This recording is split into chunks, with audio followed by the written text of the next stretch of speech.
What if I told you some of the biggest rock hits of all time were actually disliked or even hated by the bands who made them? Not because they failed, but because they became too successful. From songs that trapped artists in one identity to hits that completely overshadowed their real work. These are the famous songs bands hated, but fans turned into legends. Let's get into it. Creep Radiohead. If there's one song that perfectly captures the strange relationship between artists and their biggest hit, it's Creep.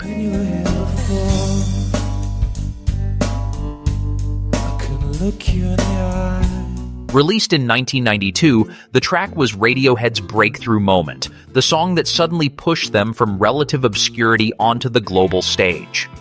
At first, the success was undeniable, but as the band evolved musically and began exploring far more experimental territory, their relationship with Creep grew increasingly strained. Your skin makes me cry. You fly like a feather. They felt the song was starting to define them in a way that no longer reflected who they were becoming. By the mid to late 90s, Radiohead largely stopped performing Creep live for years, a rare move for a band's biggest hit. You're so fucking special. But I'm a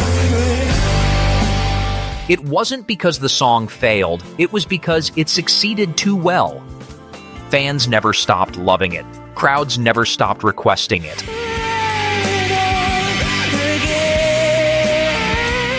And decades later, Creep remains both a breakthrough and a shadow Radiohead never fully escaped.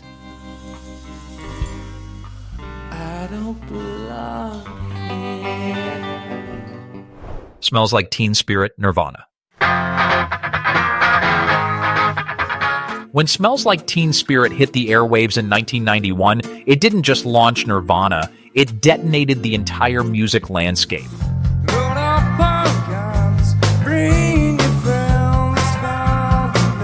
Almost overnight, the song became the anthem of a generation and pushed grunge from the underground straight into the global mainstream.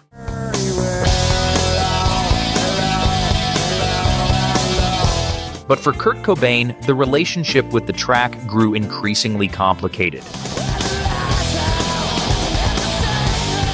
In multiple interviews, Cobain admitted he felt uneasy about how overwhelmingly the song dominated Nirvana's public image. He believed many of the band's other songs showed more depth, but Teen Spirit was the one the world refused to let go of. There were even moments in live performances where Cobain appeared visibly uncomfortable playing it. Fans heard a revolution. Cobain sometimes heard a song that had grown bigger than the band itself, and once that happens, there's no easy way back.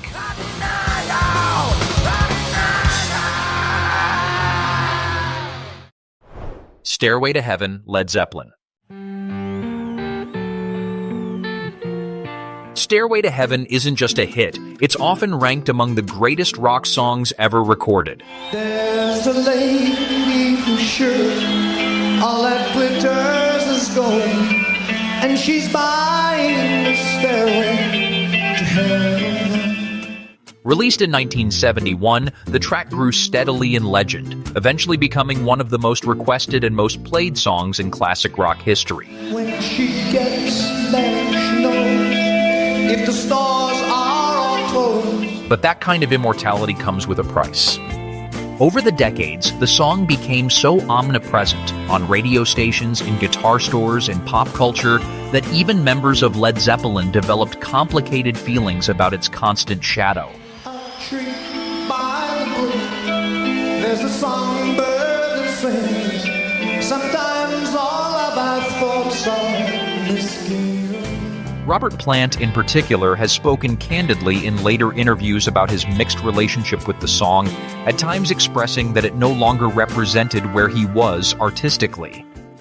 And a new day will dawn for those who stand long, and the forests will echo with laughter. It wasn't rejection, it was fatigue. Because when a song becomes this big, it can stop feeling like a moment in time and start feeling like something you can never escape. Your stairway lies on the whispering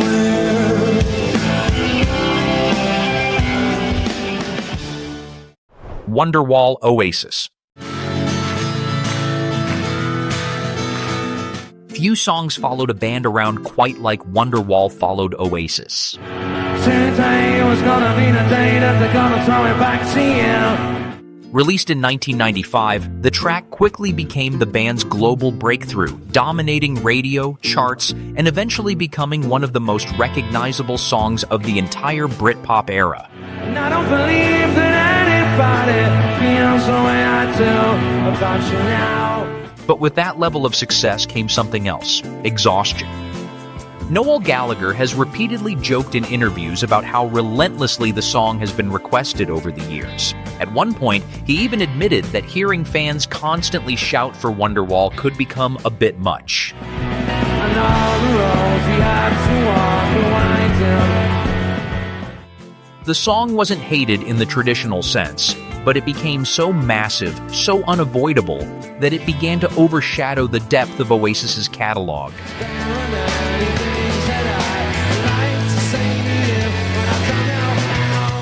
For casual listeners, Oasis became the Wonderwall band, and once that label sticks, it's almost impossible to shake.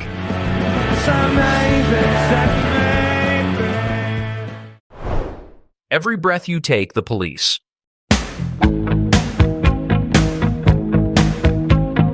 To this day, many people still think Every Breath You Take is a love song.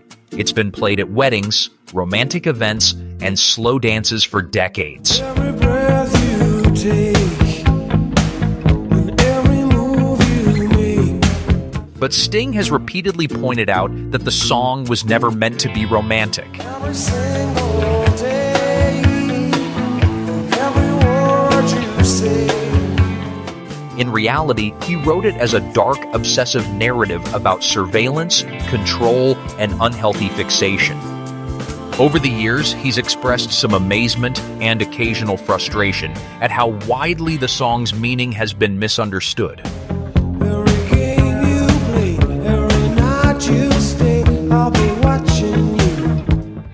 Despite that disconnect, the track became one of the Police's biggest hits ever. Since you gone, I've been lost without a trace. I'm dreaming that I can only. Proof that once a song reaches the public, its meaning isn't always in the artist's hands anymore. Every game you play, every night you stay, every breath you take, every move you make. Sweet Child O' Mine, Guns N' Roses. That instantly recognizable guitar intro? According to Slash, it started almost as a joke.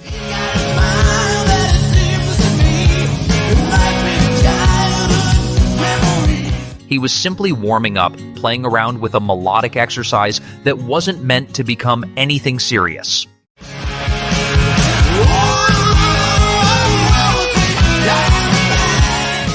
At first, the band didn't view the track as obvious hit material.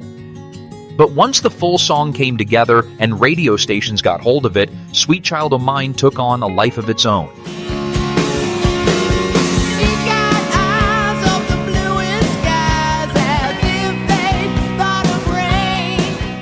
It became Guns N' Roses' biggest mainstream success, and one of the defining rock songs of the late 80s.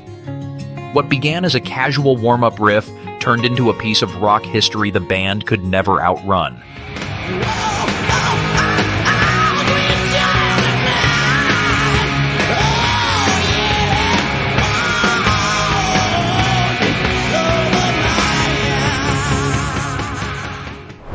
Born in the USA, Bruce Springsteen.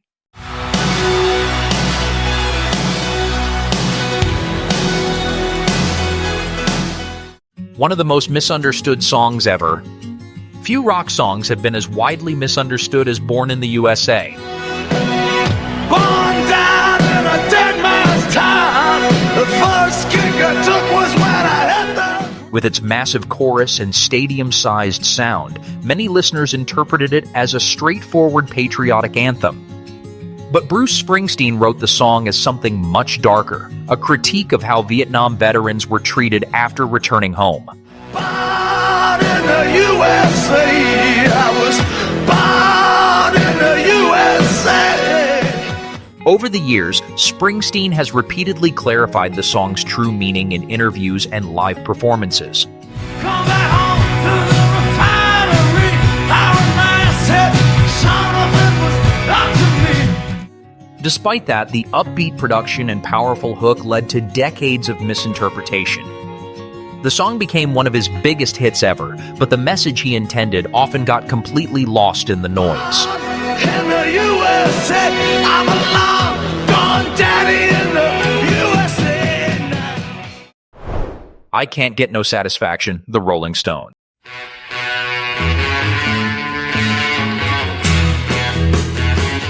Even legends misjudge their hits. Today, the opening riff of Satisfaction is one of the most recognizable moments in rock history. I can't get no satisfaction. But Keith Richards didn't initially see it that way. He famously recorded the riff as a quick demo idea, reportedly half asleep, and didn't think it was anything particularly special at the time. The band itself wasn't immediately convinced the song would become a defining hit. Then it hit the airwaves. Within weeks, Satisfaction exploded globally, cementing the Rolling Stones as one of the biggest rock acts in the world. When I'm driving in my car and a man comes on the radio.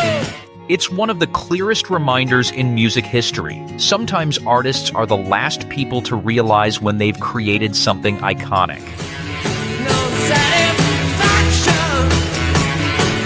I can't get no. More Than Words Extreme.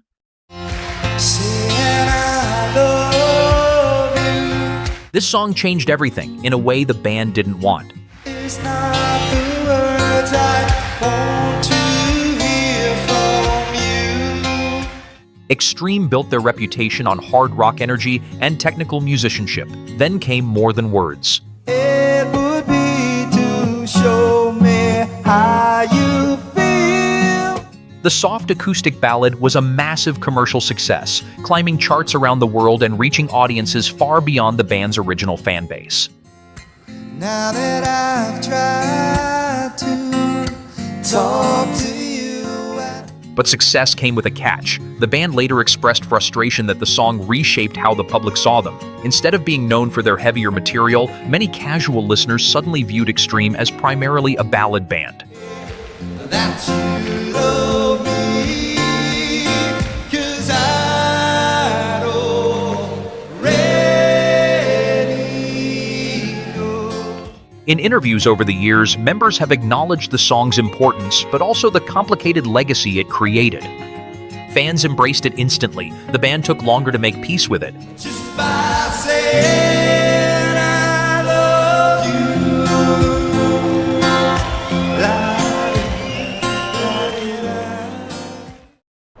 Loser Beck. It started as a joke. And the top of chimpanzees was a When Beck recorded Loser in the early 90s, he wasn't trying to create a career-defining hit. Mouth to cut the chunky with the plastic eyeballs. Spray paint the vegetables, dog food stalls. The track was born almost by accident during a laid-back studio session. Beck has said the song was partly tongue-in-cheek, a loose, ironic experiment that wasn't meant to be taken too seriously. Seen to complain about a shotgun wedding and a stain on my shirt. But once alternative radio picked it up, everything changed. Loser suddenly exploded, turning Beck from an underground artist into a mainstream name almost overnight.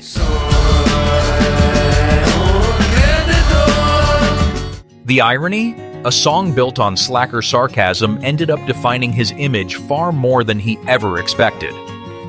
And it wouldn't be the last time a band lost control of their own narrative. I'm a loser, baby, so why don't you kill me? In rock history, success isn't always simple. Sometimes the songs that make artists famous are the same ones they struggle to live with. If you enjoyed this deep dive into the hidden side of rock history, subscribe for more stories the music world doesn't always tell. And I'm curious, which song on this list surprised you the most?